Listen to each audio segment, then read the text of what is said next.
घने जंगलों के बीच, जहां रात का अंधेरा भी डर से कांपता है, वहां सदियों से एक कहानी दबी हुई है।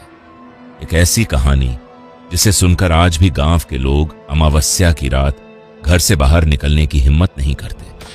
कहते हैं इस जंगल में एक डायन रहती थी।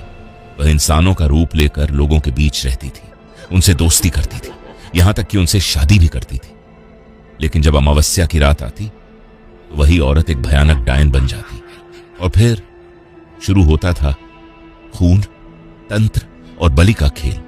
तो अगर आपका दिल कमजोर है तो इस कहानी को यहीं छोड़ दीजिए। लेकिन अगर आप जानना चाहते हैं उस डायन का असली सच, तो वीडियो को अंत तक जरूर देखिए, क्योंकि आज हम सुनने जा रहे हैं चंद्रवन की डायन की सच्ची और डरावनी कहानी। चंद्रवन की डायन। राजस्थान के एक पुराने गांव चंद्रवन में एक अजीब कहानी पीढ़ियों से सुनाई जाती थी। गांव के बाहर एक घना जंगल था। उस जंगल के बीचों बीच एक टूटा हुआ मंदिर खड़ा था। गांव के बुजुर्ग कहते थे कि वहां एक शक्तिशाली डायन रहती है। उसका नाम था रक्तप्रिया। कहते थे कि वह रात में सुंदर स्त्री का रूप लेकर लोगों के सामने आती थी, लेकिन असल में वह मनुष्यों की बलि देकर अपनी शक्ति बढ़ाती थी। इसी गांव में एक गरीब लेकिन बहादुर युवक रहता था, अर्जुन। अर्जुन मेहनती था और अपने बूढ़े माता पिता का सहारा था। एक दिन वह जंगल में लकड़ियां काटने गया। जंगल में उस दिन अजीब सी खामोशी थी, हवा तक जैसे रुक गई थी। अचानक अर्जुन को किसी के रोने की आवाज सुनाई दी।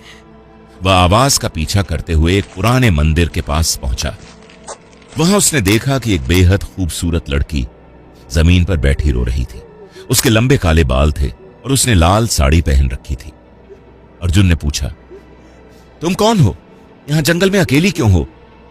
लड़की ने आंसू पोंछते हुए कहा, मेरा नाम रूपा है, मैं रास्ता भटक गई हूं।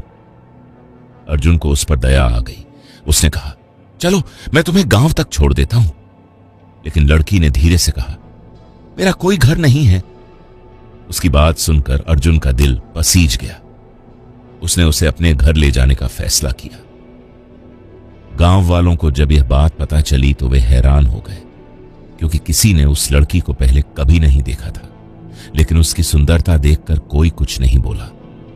धीरे धीरे रूपा गांव में रहने लगी। वह बहुत शांत और विनम्र थी। कुछ ही महीनों में अर्जुन और रूपा एक दूसरे के करीब आ गए और आखिरकार दोनों ने शादी कर ली। शादी के बाद कुछ दिनों तक सब कुछ ठीक रहा, लेकिन फिर गांव में अजीब घटनाएं होने लगीं। हर अमावस्या की रात गांव से कोई ना कोई आदमी गायब हो जाता। पहले लोग सोचते थे कि शायद जंगली जानवर ले गए होंगे, लेकिन फिर एक दिन जंगल में एक आदमी की अधजली लाश मिली। उसके शरीर पर अजीब से तांत्रिक निशान बने हुए थे। गांव में डर फैल गया।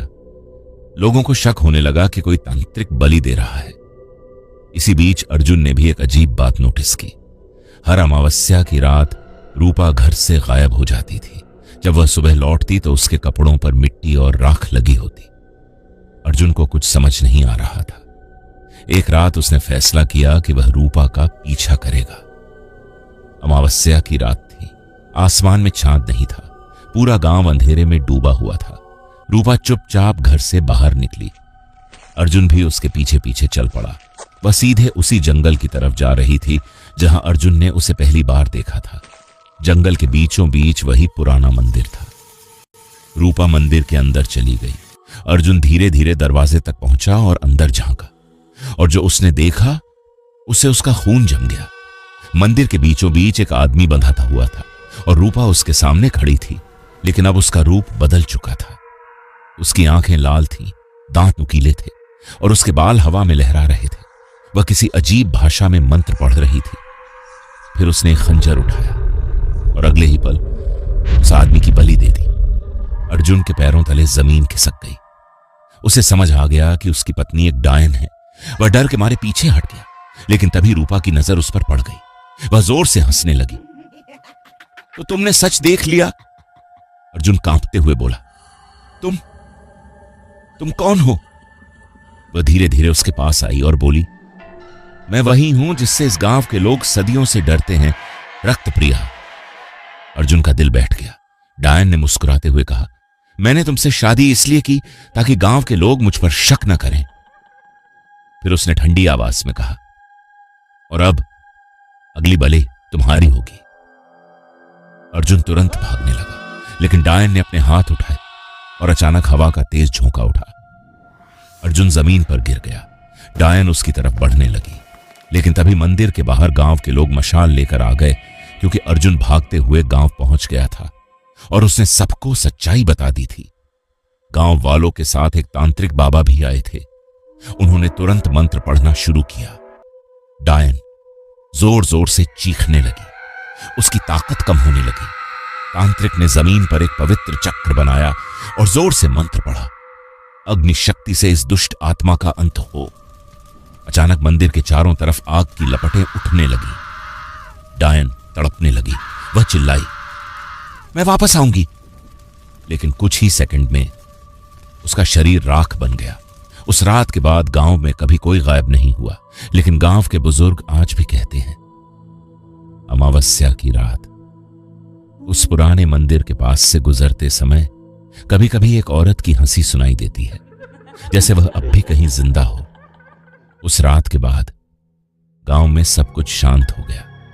लोगों ने सोचा कि डायन हमेशा के लिए खत्म हो चुकी है, लेकिन कुछ साल बाद अमावस्या की एक रात कुछ चरवाहों ने जंगल के पास से गुजरते समय एक औरत की डरावनी हंसी सुनी। जब उन्होंने पीछे मुड़कर देखा तो पेड़ों के बीच एक औरत खड़ी थी, लाल साड़ी में, लंबे काले बाल और चमकती हुई आंखें। वह धीरे धीरे मुस्कुराई और अंधेरे में गायब हो गई। तब से लोग कहते हैं कि शायद रक्त प्रिया की आत्मा आज भी उसी जंगल में भटक रही है और शायद अगली अमावस्या की रात वह किसी और को ढूंढ रही होगी अपनी अगली बलि के लिए। अगर आपको ऐसी ही रहस्यमयी और डरावनी कहानियां पसंद हैं तो वीडियो को लाइक करें, चैनल स्पूकी टॉकीज को सब्सक्राइब करें और बेल आइकन जरूर दबाएं, क्योंकि यहां डर सिर्फ कहानी नहीं होता, यहां डर सांस लेता है।